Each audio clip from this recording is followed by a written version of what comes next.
Welcome back, everybody. Thanks for joining us today. We are super happy to be here again together to share some real estate knowledge, advice, counseling, mentorship, whatever you want to call it.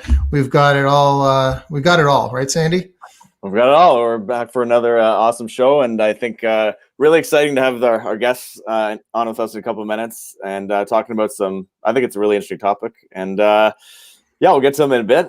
As always, want to remind everyone to go over to our websites and pick up some free gifts there, breakthroughrepodcast.ca, and they can get our free download there, and also get on our email list so they never miss out on a show or anything else we got going on. And you'll get our free download there, the ultimate strategy for building wealth through real estate. Absolutely. And you know, as always, it helps a lot if people go over to iTunes, leave us a rating and review. We appreciate that a lot. So many of you have done it, and we are grateful. We got lots of 5-star reviews, and just want to thank everybody for that. But if you haven't done it, you know, take a couple minutes, go over, and just let us know what you think. It doesn't have to be 5 stars. Probably will be, hopefully. If you're feeling in a good mood today, maybe after this show, you'll be more prone to give us 5 stars. I don't know. Yeah. Hopefully. But yeah, so go over to iTunes and leave us a rating and review. That helps a lot. What's new with you, Sandy? What do you got going on? Well, nothing as exciting as you. I don't know if you're sharing this stuff yet, what you're up to, but we're just grinding away here through pandemic and trying to pick up a few good properties. Sold a couple duds lately, actually.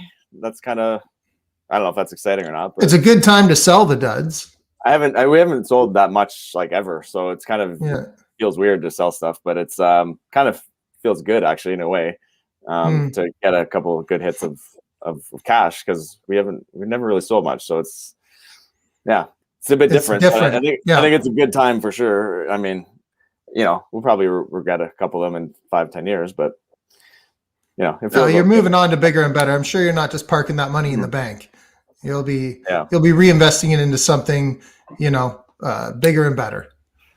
Something good, hopefully. What about you?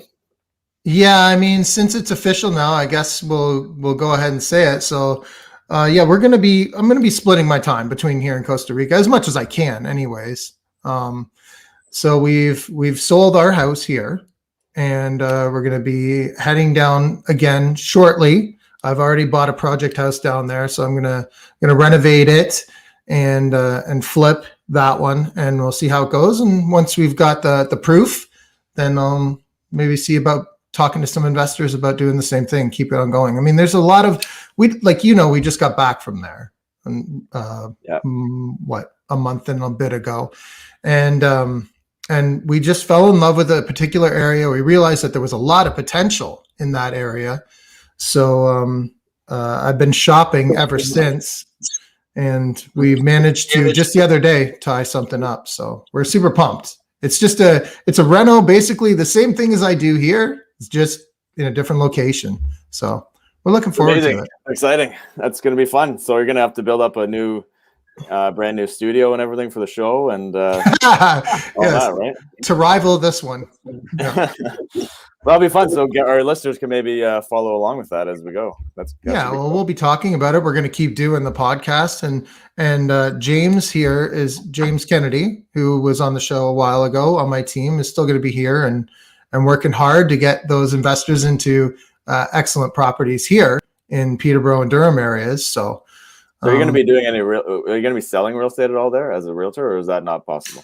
I think so. I think I am. There's a Keller down there that I've been looking at. So I'll probably join the Keller. It's in Tamarindo, and I got some referrals for you probably then. So that should be fun. Okay, well, I'll bring them my way. Yeah. Like, I mean, so I'm not exactly 100% sure on how the citizenship works, but from what I understand, I've sort of been in preliminary talks with the lawyer, right? Because we do want to get dual citizenship. Is that you have to invest a certain amount. One of the ways to do it is invest a certain amount into real estate. So that's the route we're going to be taking. And then as far as I can tell, there's not really any real estate agent licensing process. from the people and the agents that I've been speaking to there. You kind of just say, well, I'm going to be a realtor and do it. So I guess I'll have a leg up on quite a few of them right from the start. So I think it's exciting. Yeah, that's the plan.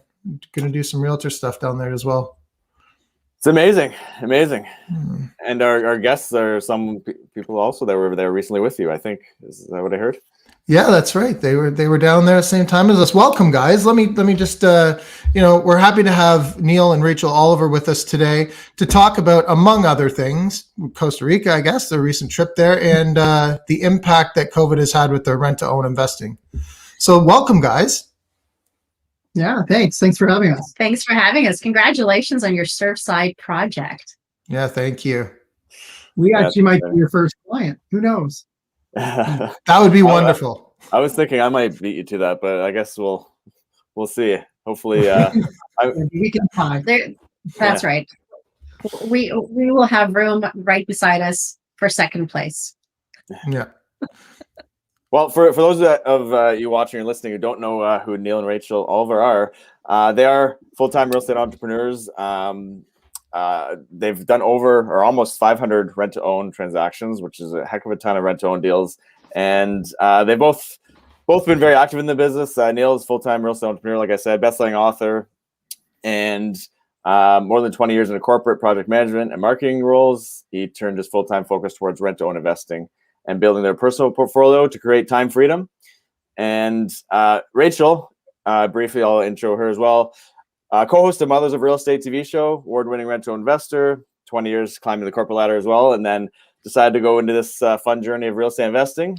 And that was in 2009, I believe. Is that right?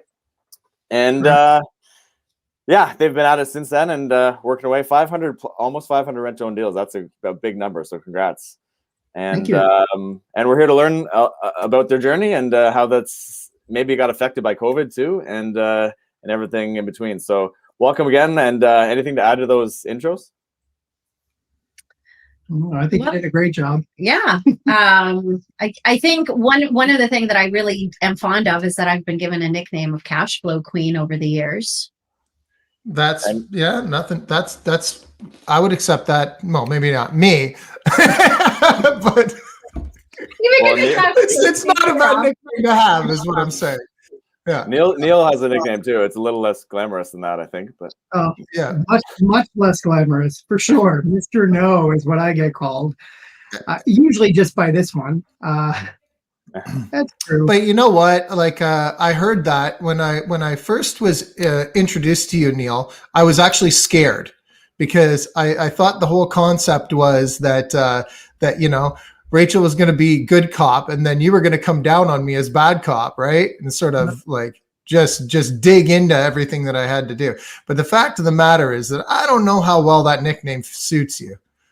Yeah. I think it depends on the context. I was going to say, in context, that's very important. Saying no to Rachel is basically where the nickname came from. It's not about being bad cop. And you're not the only one that said that. Some people are like, oh, I don't know what to expect. And I'm like, such an easygoing person, but it's all about all the times that Rachel would come home and say, hey, we should do this. No. We should do this. No, I don't think so. We should do this. No. And then all of a sudden it became, you're Mr. No. And she started pushing this out there, right, left, and center. And you're right, it's less than flattering, 100%. But I like to call it now Mr. KNOW. So Mr. No, but switch it around a little bit. Wah, wah, wah, wah. I feel like that needs a sound bite. 11 years in the experience, I've learned one or two things. So I consider myself a little higher. My knowledge is a little bit higher than when we started, for sure. So I like to switch gears a little bit with the KNOW. I guess the Mr. No part came in when I would go to real estate investing groups and I'd come home with a crazy idea. Let's do flips. And you'll say no. And then I say, well, let's do second mortgages. No. Let's do, duplexes. No. Let's do fortress investing. No. Like he basically shot down a lot of the different ideas that I would gather from all these real estate meetups way back when we could actually meet. And I guess lucky for me, is that he did say yes to the one strategy that we have both essentially been invested in and focused on for the last 12 years. So thank goodness you said yes to RTOs. Yeah, my biggest issue is I'm risk adverse. So I don't want to do anything that's going to put our family at risk. So rent to own for me was very risk adverse. It allowed me to, take a down payment from the tenant buyers. It allowed me to hold something that I could dangle in front of them if we ran into issues.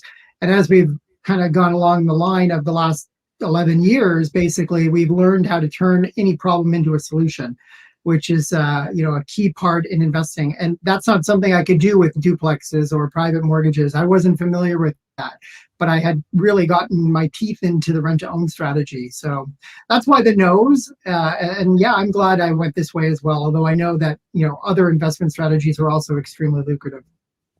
Well, let's go way back then, and we'll talk about you, Rachel. You got the bug at one point, and decided to go start learning about it. So share where all that came from. Well, it really, most people kind of are stirred to take action based on a life event. My life event was that I got diagnosed with breast cancer. We just had our first child, and about 3 weeks after she was born, I got the news that I have a very aggressive tumor. And, my life kind of got turned upside down. I lost a sense of control. I lost a sense of feeling that I have a future. And that makes you really, reflect on where you are at now and where you're going to be a year from now if you survive. So that was probably the key turning point for me to reevaluate. Do I want to continue working 50, 60 hours a week and climbing that corporate ladder for the benefit of my boss? Is that really going to, at the end of the day, be worth dying for? And I said no. The answer was no. I had read a lot of books. Rich Dad, Poor Dad was put in my lap when I was just 19 years old. So I already had a pretty good grasp in the back of my mind that real estate was a great vehicle for freedom, time freedom, control of your finances. And that's kind of where I got the idea that, okay, well, if I'm not going to continue working so hard in my corporate role, I still need a paycheck. I still need to find a way to replace that corporate income. And at the time, I think I was earning $120,000 a year. So it was a big, a big salary that I would be letting go of. And I kind of started looking around. Okay, well, how could I replace this? So real estate was top of mind. But as I got more invested in researching various opportunities, I very quickly learned that active cash flow, was not necessarily part and parcel of every investing strategy. And I kept digging, and Neil kept saying no, and I kept digging, and Neil kept saying no. And then one day, I met somebody at a meetup group. Back then, there was only a handful of people hosting meetups. And I just cornered the guy and I said, hey, you talk about doing rent to owns. You've done, I think at the time he had done 20 or so deals. He kept pitching them at this meetup group. I said, I don't want to invest with you, but I want to learn from you. Will you teach me? And luckily he said yes. Okay, that's great. And then I think there's a certain amount of that, like when you go home and talk to Neil about it, I think the point is that that's something that you really invested yourself in. You learned about it. You had answers to the questions that Neil had about it, and was able to twist a yes out of Mr. No. Yeah, I don't know if I twisted it per se. I think Neil's a very logical guy. What about the rent to own proposition resonated with you? So to be honest with you, what we ended up doing originally when she brought this idea, we need to look at how we're going to set our future up. We ended up getting a realtor and going and looking at properties in Oshawa, rental properties. So we thought, okay, that's maybe the way we start. And as we walk through these, and trust me, I wish we'd bought them now because we'd be that much further ahead because of where the market's gone, but you don't know what you don't know. And as we walk through some of these properties, one of them was a hoarder's house. And you basically walk through the boxes, and like that's her direct line to her family room and kitchen was through these boxes of magazines. And I was like, oh my God, what the heck is this? And then we walked through another house of a single dad who had 2 kids, and the carpets were worn right down to the subfloor. And I'm like, listen, I can't do this. Like, I can't, without putting money into these properties so these people live like better lives, I can't do that. And then how are we going to make money if I can't bump rents to cover the expenses that I'm putting into these properties? So Rachel then went away and came back with the idea of rent to own. And as we looked into it and we started doing the training with this gentleman, I was like, this is awesome. Like, we can secure the property with a down payment. You know, they have a goal, which is to build up their down payment, build up their credit, and buy the home at the end. So it just seemed like the right approach at that time, where I could mix both, you know, making money, not having to worry about being a landlord and getting those 3 o'clock calls because the toilet. I know that's a stereotype, but that's what we hear. And at the same point, we get to help somebody. And I think that's what it all came down to, because after Rachel was diagnosed, you know, now she's 14, 15 years clear. It was all about, how do we give back, right? She's come through this. We want to give back in some way. And, you know, we weren't in a position to donate millions of dollars to the hospital. So we're like, we can help other families take a step forward, right? Families that have had the same kind of impacts that we have had. And if that's what we can do, then that's how we give back. And that's really how we got started. We found an ad, believe it or not, in a local paper in Markham of a family that was going through in vitro and had run up a large credit card tab trying to have a baby, and they couldn't make their payments. So they ended up selling their house to basically pay off the credit card. But because they'd been a few times, they couldn't qualify for another mortgage. So we did a rent to own with them, and everyone won. It was an amazing experience. And from there, family, friends, they just started coming to us and saying, we want to do what you're doing. Like, how do we make the money you're making, but by helping some and doing some good at the same time? And that's sort of where Clover Properties began. So you guys started taking on partners basically right away? Not right away. I think we did the first few on our own. We were able to refinance our personal residence because even back in 2009, there was really good equity sitting in there. And that was another, that was another point of contention, because Neil's like, what are we doing? We're refinancing the roof over our head, putting it into some rent to own deals, and now we're, you know, we're more at risk, and blah blah blah blah blah blah blah. You know, getting into the rent down strategy, and then how to finance it. The concept of taking money out of your home rather than paying down your mortgage faster, because we're always kind of, I guess we were taught, all of us were taught, that having a mortgage is bad. You want to pay down that mortgage sooner than that 25 years and be mortgage free, debt free, blah blah blah. And I have learned through my experience in talking to other investors that no. You want to leverage. You want to use your property to get more properties. So for him, this was a foreign concept as well. So just when I thought I was making progress with doing rent to own, I got the snag with the financing bit, but he got over it. Yeah, I KNOW more now than I did back then. So I was very afraid of mortgages. Like, all of those things were like very taboo. I just go to work, I work my tail off, I put money in the bank, and then the bank does what it needs to do with the mortgage. And that's kind of how it was up until this point. And then as we started to dig into it, it's like, you know what? I like this stuff. Now that I've actually opened my mind to how mortgages operate, I like the fact that we could use our house to make money for us, right? And that's sort of how we got started. And now here I am as a mortgage agent. It's quite the 180. Yeah, the 180 from what we were back then, for sure. And it's actually something I love now. So let's talk about the progression then. So you did a first couple deals yourself, and then you said people started to come out of the woodwork, saw what you were doing, and take it from there. Tell us about that. Well, I think it was more about home buyers home buyers kind of, have similar networks. And I think the phone started ringing from home buyers wanting our help.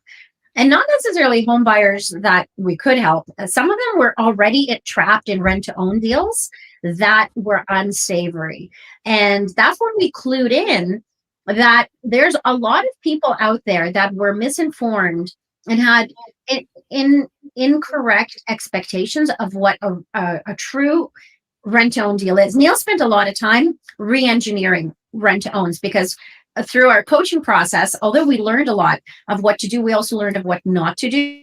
So Neil identified gaps and he tweaked those gaps. So our rent-to-own was rock solid. And that's what made him more comfortable in pursuing real estate investing in the first place, because he mitigated a lot of the risk. Rent-to-owns were already, lower risk, but Neil took it to the next level with his low risk approach, which is great.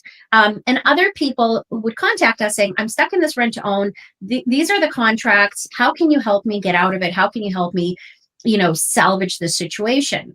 And Neil would spend hours counseling people on top of spending hours traveling across Ontario to interview other home buyers who are applying to work with our rent-to-own program. I don't even know how did you even have those hours in the day on top of working and commuting on the GO train? I don't even know how we did it. But I think in that process, we really realized that it's not just about the money. It's not about the transaction. We really wanted to educate people on how a powerful rent-to-own can be, and hopefully inspire more home buyers to take control of their understanding of it. Because we realized there was a huge gap in knowledge in what rent-to-owns are and what they aren't. So that actually brought us to the next phase of our journey. It's to write a book. So instead of spending hours on the phone counseling people on how they got into a messed up rent-to-own deal and how we couldn't necessarily salvage it, we thought, you know what, how else can we pay it forward? So having zero background in writing books, we decided that we're going to tackle another challenge. And we wrote a book, almost, I don't know, how many, 200 pages? 100 something. Is it 100 and something? What's 100 pages? We wrote down pretty much everything we knew. At the time, I think we had done about 50 rent-to-own deals. So we had enough knowledge to share. And we wanted to make this available as a resource, not for investors, because investors were the ones that were messing things up. But the home buyers needed to take responsibility for what rent-to-own can and cannot do for them. And because there was no resource, they were not able to educate themselves. So that's what we wanted to do. We kind of made it our mission to educate people on the nuances. It was all about just giving them the tools so that they could protect themselves, right? Because some of the calls I was getting, a $300,000 house, they were making $5,000 a month payments because they had no money down and the investor wanted to protect themselves. So they wanted $3,000 a month for them. Some of them, they had agreements that were written on napkins. And I'm like, what? Like, how is this even possible? How do you make an investment like this and not protect yourself? So that's where the book really came from, is these calls.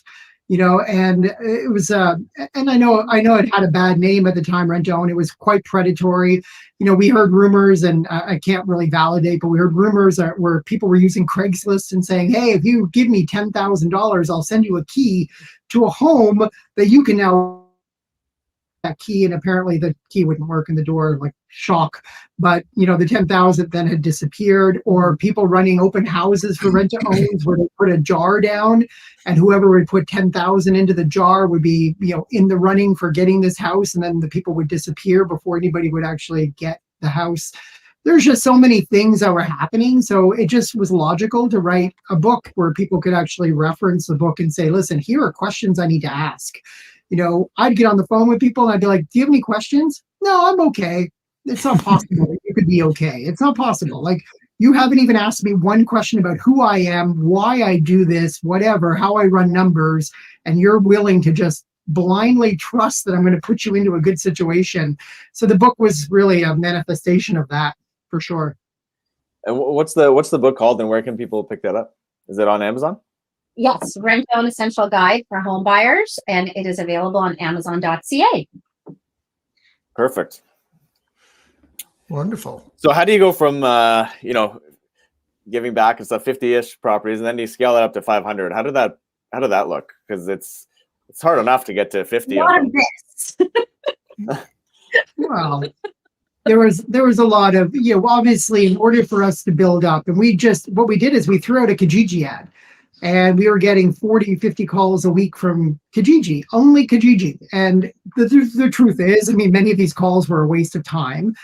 20 minutes talking to somebody about something that they were not able to do, right? And unfortunately, I felt compelled to kind of let them down lightly and explain how they can improve their situation. And it took a lot more energy than I thought it would. But on the flip side, because we were getting all these calls, Rachel then had to start to figure out how we were going to invest in these properties, because we couldn't invest in all of them. And our family and friends were kind of tapping out because we're 50 deep at this point. So she started working on getting on stages and so on. Like, she did a lot of presentations, and we started getting a nice following as a result of that. And the investor base grew, and investors were telling other investors. We had one investor who had 10 rental properties, basically. And when he heard about rent to own from his bank manager, he sold all 10. And now he's done 10 rent to owns. Well, he's on to like number 18 now. He just cycles them because there's no risk, no hassle, right? He got to a point where on his 10 rentals, he was replacing 3 roofs at once. And he's like, I'm not cash flowing for months now because I have to cover the costs on this. And he wasn't cash flowing much to begin with. So at the time, he was, to rent to own, he was going to cash flow $600, $700 a month. And he loved that. So he cycled everything into rent to owns. Now the cash flow, and we'll get into this obviously with COVID, the cash flow is a little bit better now. But, we do still have a lot of investors who come to us who are like, listen, I sold 3 rentals. I need to buy 3 rent to owns. I've heard from a friend that this is better cash flow. I don't have to sit around waiting for the $100 a month. And especially with the market being where it is, it's hard to cash flow in a rental unit now, right? It's really more challenging than ever before. So she had to build up the investor base. And yeah, I think how we ultimately did it, Sandy, was we divided and conquered.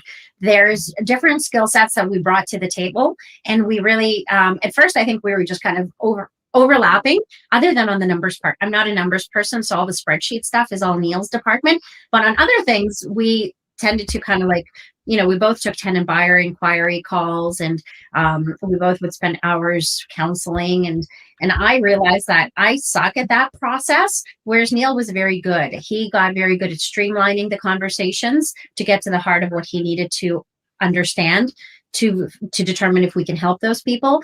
And I got better at speaking about what it is we do and raising awareness about what a good rent to own is and what a bad rent to own is. And just by sharing our knowledge and our experience, that obviously attracted a lot of people to inquire on the investor side. So Neil handles the tenant buyer piece and I handle the investor piece, and they work in tandem to essentially scale and grow. When you say tenant buyer, just to clarify, you're generally doing mostly tenant buyers scenario first, right? So you're finding the potential buyer, then matching them up with a home that fits them, bringing the investor in to purchase it. That's exactly. Talk about the process. Like walk us through what it looks like, what a rent to own is, basically. Let's do that. So there's a couple of ways of doing rent to owns from an investor's point of view. Sometimes you can acquire a property below market value, add some lipstick, and charge an appreciated price, and then bring in people into that property who will rent to own it. They give you a down payment of, I don't know, different investors want, different amounts. We would want to see a 5% down payment, but some investors were accepting, $6,000, $7,000, $10,000, $12,000. And then through the 2 or 3 or 4 year rent to own cycle, those people would ideally build up a better credit rating. They would also be saving some money on the side to be able to qualify for a mortgage with a bigger down payment. And those types of, what I call a property first rent to own. And property first rent to owns, from our experience, had a very low success rate because people didn't really have too much choice in terms of what properties to go for. They weren't really getting the counseling and the guidance they needed to improve their credit situation and build up a bigger down payment. They were just kind of left to their devices. And after, in some cases, after 6 to 12 months, those people would realize they don't even love the property that much to go through all of this rigmarole to become mortgage ready. And they would abandon the agreement, and the investor would get stuck with the property and would have to, exercise various exit strategies to salvage the deal. So we realized early on that wasn't the model for us. We decided to go with what we call a people first model. So somebody would go to a bank, the bank turns them down because they might have too much debt, imperfect credit, not enough down payment, whatever their circumstances might be. So we can take those people with ideally a 5% down and some credit blemishes, determine what their budget is based on the the lending rules. And then they basically go house hunting. They get to pick a property that makes sense for their budget and their lifestyle. And we vet those properties to make sure that they're a good fit. And we run numbers, we negotiate the contracts essentially. And once everything is laid out, once the rent to own nooks and crannies are identified, we bring in an investor that's sitting on our waiting list to essentially work on the acquisition of that property. So people first, property second. I like that. I like the sounds good. People first. Like it is good. It sounds good. Just that mindset, I guess, from it, because you're helping everyone in it, right? So where did you end up purchasing these properties, or where are you doing that today? Is it all over the place? Is it pretty centralized, or how far do you go? Pretty central for Ontario. We do all of Ontario, so anywhere from Ottawa right through to Windsor.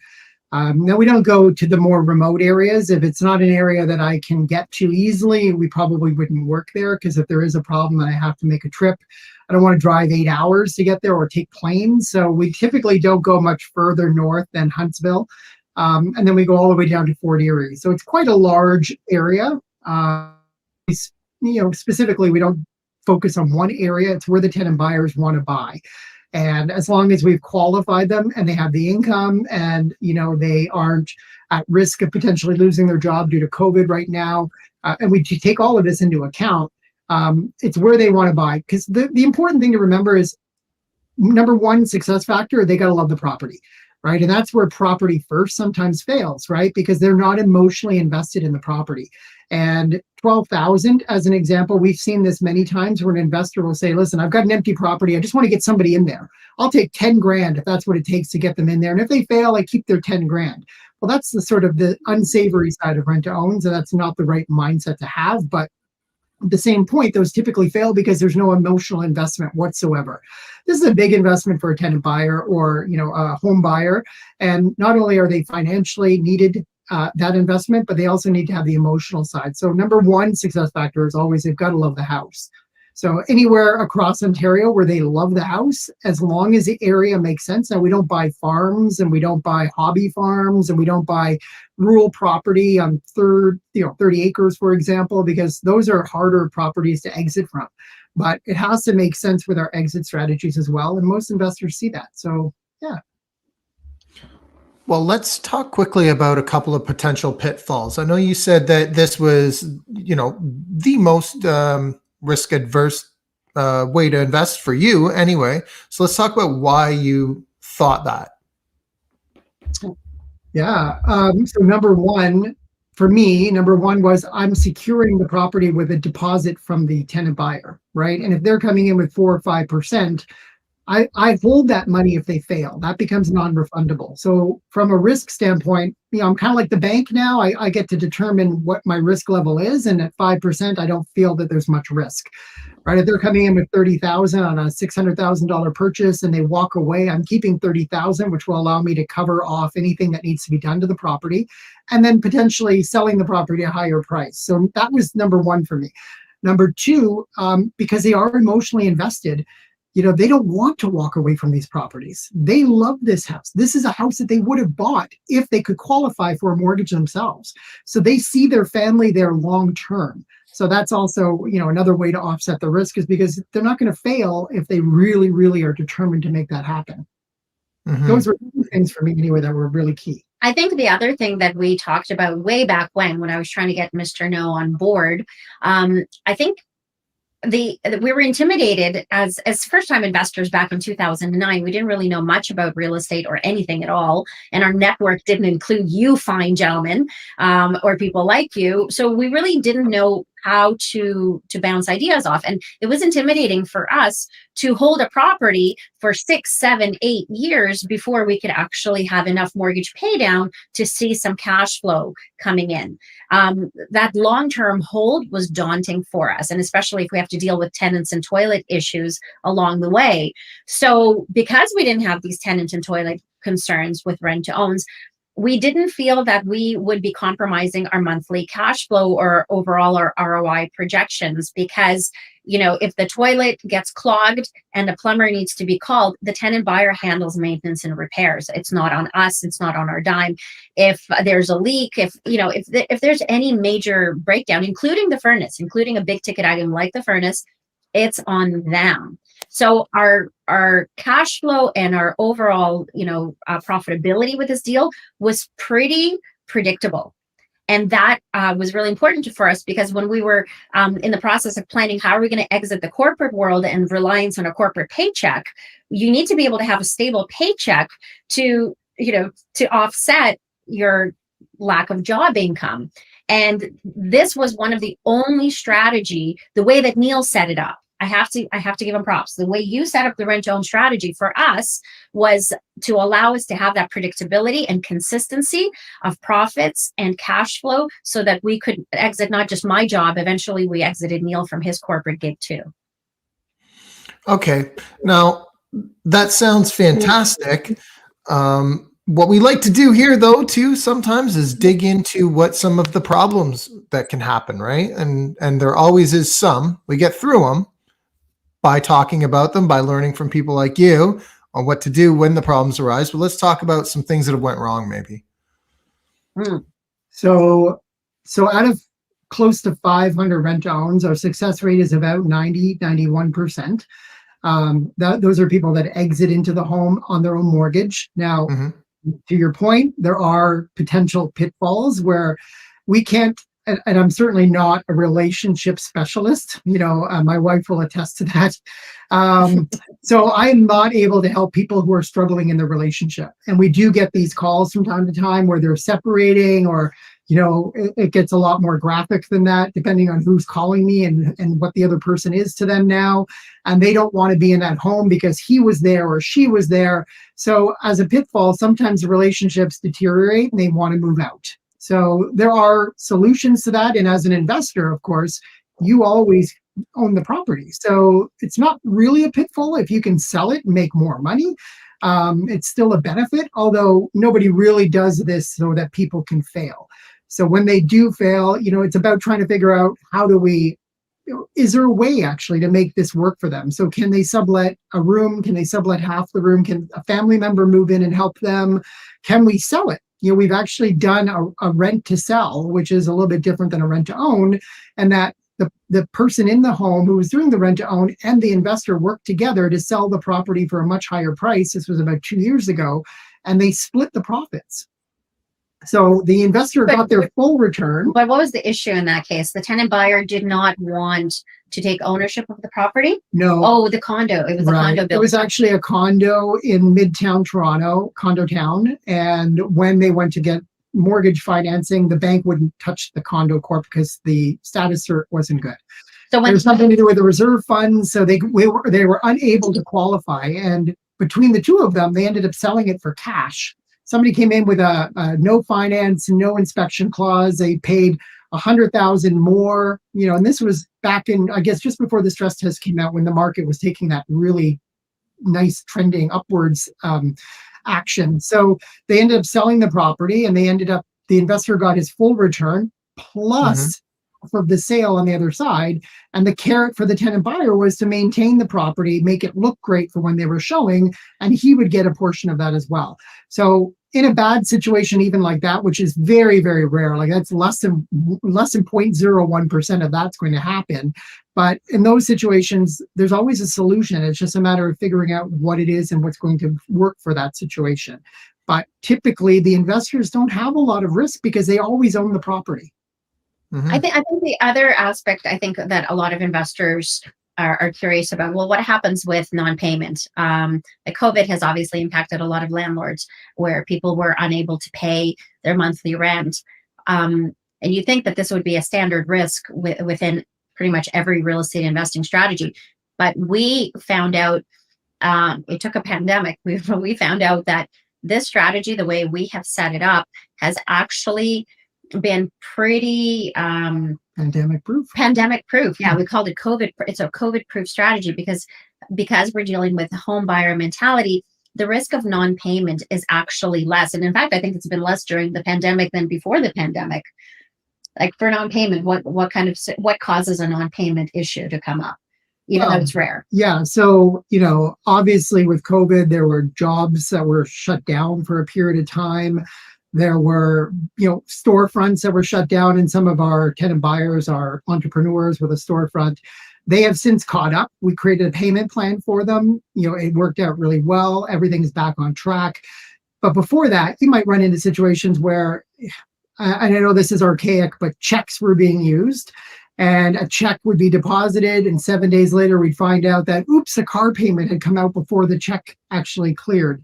So then they might bounce. It might take them 2 more weeks to get caught up. But typically, we were finding that most people, 97, 98% of the tenant buyers in our program, were actually making their payments within the month.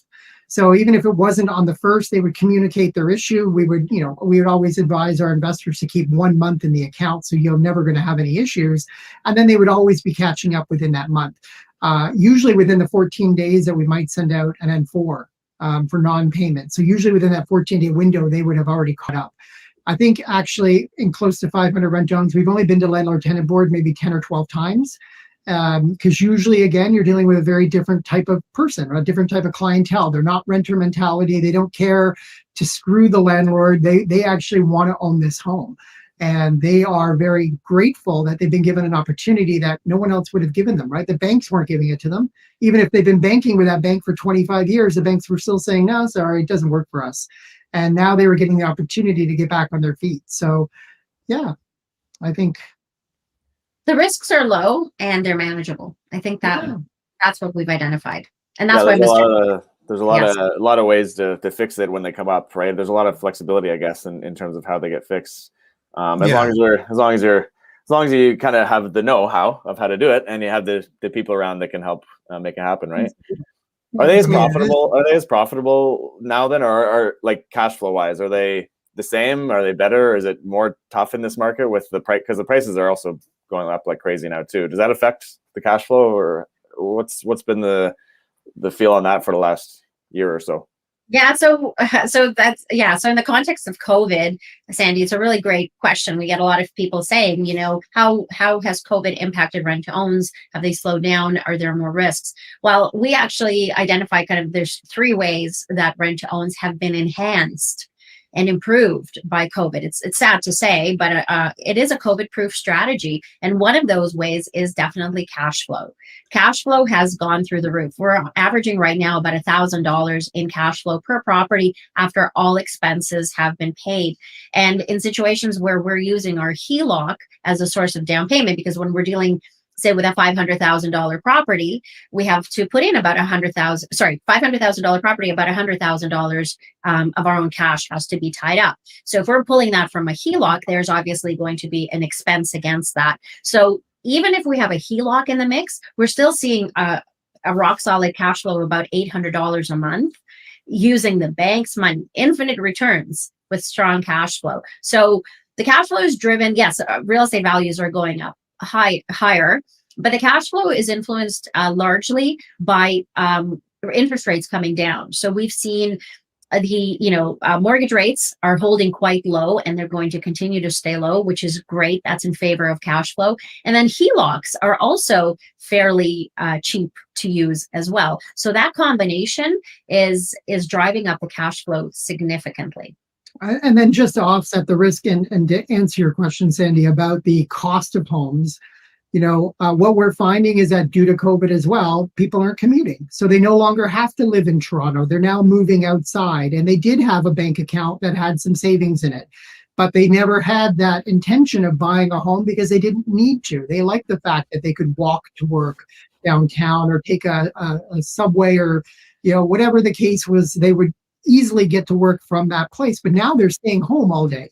And, I would probably think it would drive me crazy if I was in a 1-bedroom with my partner and we were both working in there at the same time, all day, all night, every day, every night. It would be enough to make me insane as well. So a lot of these people are now shifting gears, and they're looking outside the city.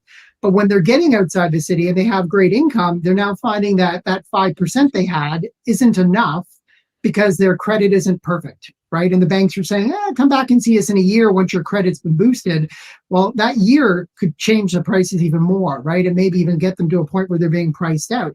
So the clientele we're dealing with is much better than it's ever been as well, because we're getting professionals, young professionals, older professionals, middle-aged professionals, it doesn't matter, with good down payments who weren't planning to buy, but now are ready to buy. And because the banks are still saying no, they're coming to rent to own, and they're making for great tenant buyers. And you guys have a sample deal that people can look at, right? Where do they see that? All they have to do is go to our website, hellocashflow.ca. There's a form on that website. Just fill it out and we can get you started. So anyone who can qualify for financing and is looking for a kind of the no tenants, no toilets approach to earning high cash flow over a 3 or 4 year window, it might be a great opportunity to check it out. And so we touched on the HELOC a little bit there a minute ago, but let's talk about how your investors are funding these deals. So as investors, basically, we qualify for financing under the same, ideally A lender rules as any other investment property. Because from a bank's point of view, we're technically buying an income property that'll have a renter in it, because obviously the tenant buyers are in a rental agreement first. For the first 3-4 years, and then they will exercise their option to purchase and exit the deal. So we're technically buying a rental property, and we need to qualify as buyers of a rental property. So that means 20% down. That means, perfect credit, capacity to borrow, all of the same rigmarole that would apply to any property. So investors who have capacity to borrow with good credit are definitely benefiting. And then of course, investors who have money sitting in their properties. So a home equity line of credit, if they're able to pull it out and use it as a source of down payment, it is a great way to use the bank's money to generate very lucrative returns. And how many properties do you guys have at one time? Like how many are you cycling through at any given time? So you're managing how many right now? Right now, I've got 84 active rent-to-owns that we're watching and supporting all the way through. That's amazing, guys. That is absolutely amazing. Congratulations. What does managing look like? Is that you doing a lot of hands-on stuff? Is it you just having some people in different areas, or what does that look like? It's all me, and it's managing all the payments, tracking all the payments, making sure that their credits are being counted. It's answering the phone call, because believe it or not, a big part of this is supporting them in their credit journey, right? Yeah. So it's answering the call when they want to buy a car a month out from getting their mortgage. And it's like, no. Let's talk about why this is not a good thing. And then there's talks about, I need to get a new furnace. What do you suggest I do? Believe it or not, actually, we have only had 3 replaced furnaces in all this time as well. So we've been very fortunate with furnaces, and home inspections have been, that's our saving grace most of the time. We will never buy a home inspection or a pre-inspection because we want to know what's wrong with those properties. But yeah, it's incredible. It really is. I think it boils down to managing the people. Rent-to-owns are not like a typical rental property where you need to manage the property because things break down and things need to be updated. With rent-to-owns, it's really not about that, because as I said, the home buyers that are in the property handle all maintenance and repairs, but they need to be managed. They're in this situation because they needed some extra support and some hand-holding, and we learned this early on. And this is what I think contributed to our 90% success rate, because home buyers that enter the rent-to-own process, need some hand-holding. They need some guidance. They need someone they can call. And the average investor doesn't have the time or the capacity to support these tenant buyers on their journey. And we became that point of contact, and our investors, as a result, benefit from a fully turnkey, no nonsense, lucrative cash flow investment that turns over every 3 or 4 years. And Neil has it down to a science. It's very systemic, and he's very good at it. And I can't take all the credit, because we do partner up with a mortgage company out of Brampton who works with these people from month 3. So looking at their credit, making sure their credit's trending in the right direction, giving them advice on how to repair their credit. And then I'm always back up for that. So, who do they call first? Usually it's me. And there are months where I'm on the phone all day, every day. It's kind of crazy, answering questions about how to get the most bang for their buck with their property. I want to invest a little bit of money into my closet organizer or whatever the case might be. Is that going to improve the value of the home? to, again, like I said, we've had this happen. We're a month out. They were qualified already a month out. Then they went and they bought a very expensive SUV. And the bank decided to do a last minute check and then turned down the application for their mortgage. So they ended up having to sell the truck in order to get the house. And it was a logical move for them because there was $100,000 in equity in that property, right? It was just a massive opportunity for them to get so far ahead. So they ended up getting the house in their name, and then they bought their truck, which was the way to take it. So just being there to answer their questions, being there to support them. There are months where, yeah, like you say, it's not that crazy and everything is sort of moving in the right direction. But there are also times where we have to check in on things where insurance might do a check on the house and they want some things repaired. Well, we need to be following up to ensure those are being repaired in a timely fashion for insurance, as an example, making sure that fire alarms are being tested and batteries being replaced, making sure there's CO2 detectors on every floor. So there's quite a bit of management, especially at the beginning, but it's definitely rewarding, especially at the end where they get their mortgage and they thank you for all the help. It's quite amazing. How do you has there been issues with the pricing of the sale price at the end being too low or too high? Have you come across many of those issues? Because you lock in the appreciation at the beginning, right? At a certain rate. Yeah, honestly, one property so far has come in under. And what's ridiculous about this is we found out that the appraiser actually did the appraisal from home, didn't even come to the property, and they used 3 comparables that weren't comparable. One of them was a rental unit that was smashed all to pieces, like there was holes in the garage. It was ridiculous what they used, and they actually appraised it $30,000 below the actual price that we were selling it for. So we gave a 1-year extension, and the following year it appraised for $60,000 more. So it doesn't really make sense. I mean, there's nothing consistent about how the appraisals are done, but for the most part, I'd say 99% of the time, we're usually a little bit light. The equity is higher. Which is what we want, right? We want that carrot. I can't stress enough how important that is to getting people to the finish line. Is there a number that you always go with, or does it vary depending on the situation on what that appreciation number looks like? Yeah, so typically it's 4 to 5%, and we're constantly checking to see what the comparables look like. Now, I know that might seem low to a lot of people who are looking at appreciation now of 15, 17, 20%. But if next year it goes down to 3%, it all averages out, right? And when you have a fixed price at the end, you know what your results are going to be and they're consistent, you're going to be getting cash flow. And I guess you never have a repair or any sort of maintenance on the property. Those are sort of returns that you can't get in a rental, right? And even though I know that we've had people all the time, well, why would I leave money on the table? Well, you're not really leaving money on the table if the market shifts next year, and we don't know what the market's going to do, right? We did see it shift a couple of years ago. I don't think it's going to shift at the lower price points, but you're buying an $800,000 property and you're trying to rent it out, and next year it's worth $750 because, well, there's no demand at that price point. All of a sudden, you're sitting in a different position than you thought you would be. In a rent to own, it's pretty consistent, and like I said, we have such a high success rate that our investors, they sell and they move right back into another rent to own. I think it really boils down to, it's not really about, rent to owns are not like buy, rent, holds. They're not like a flip. They're not like a BREI. They have a very different, it's a very different strategy, and it accomplishes totally different things. Rent to own is probably one of the strongest cash flowing type of opportunities on the market without tenants and toilets hassles. It's a move-in ready property. You don't have to worry about hiring contractors. You're cash flowing $8,000 to $1,000 a month from day one.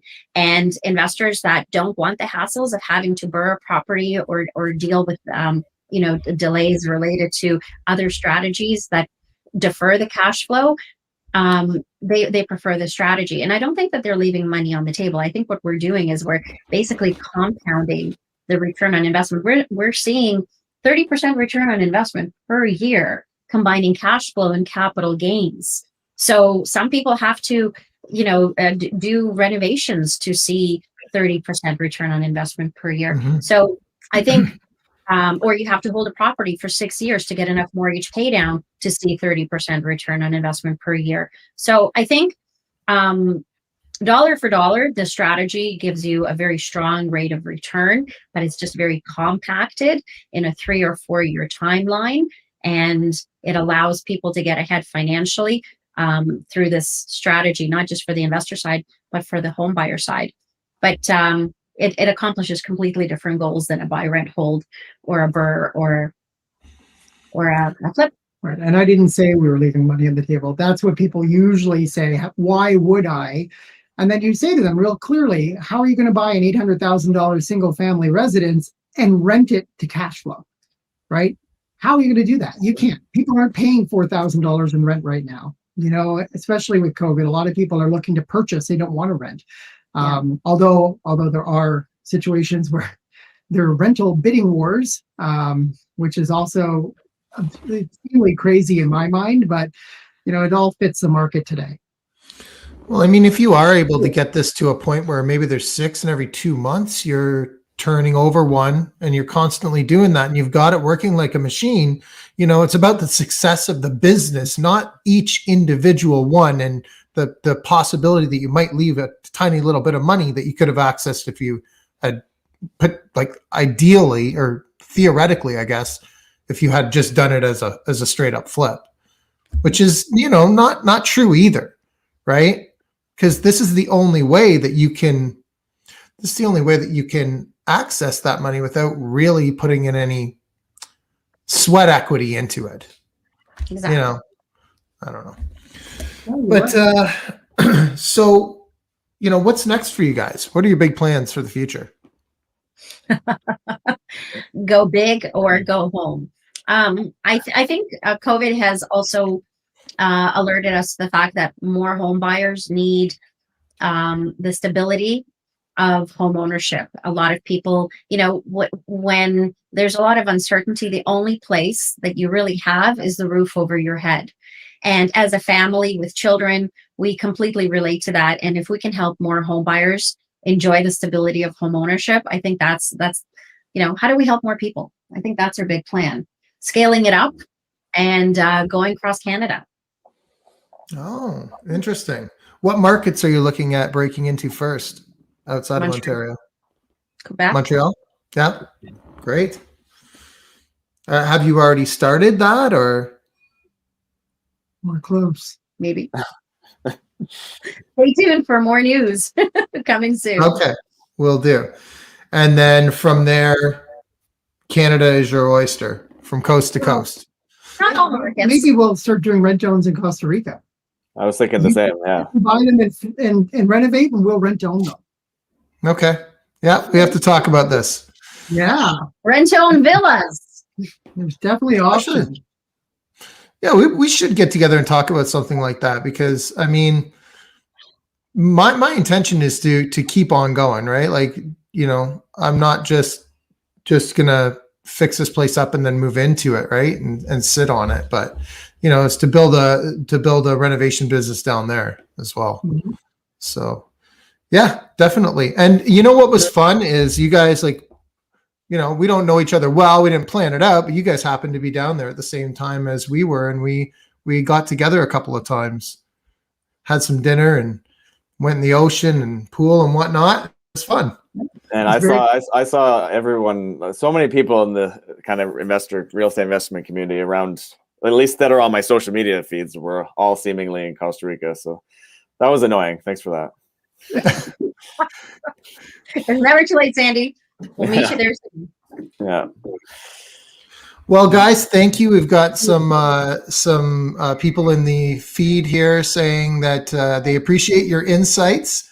So, you know, you've shared a lot with us, I think, on how to really be successful. I think happens when you do care about the people that you're working with, right? Like, that's a major point, I think, that people need to understand is the business isn't all about the bottom line. It's about keeping people happy so the business can run smoothly and everyone is successful, right? So I think that's an important piece that you guys have really shared today. So thanks for coming on and you know, giving everyone all your secrets for free. Thanks for having us. It was a pleasure. How can people get in touch with you? What's the best way? Best way is just to check us out on hellocashflow.ca. Okay, perfect. Sandy, how can people get in touch with you? 289-389-6846 or sandy@mckayrealtynetwork.com. Did you have something else you wanted to ask them, or looked like you were going to ask them something else? No. We're all good. All good. Okay. And people can reach me at rob@mrbreakthrough.ca. So thanks for joining us, everybody. We will see you next time.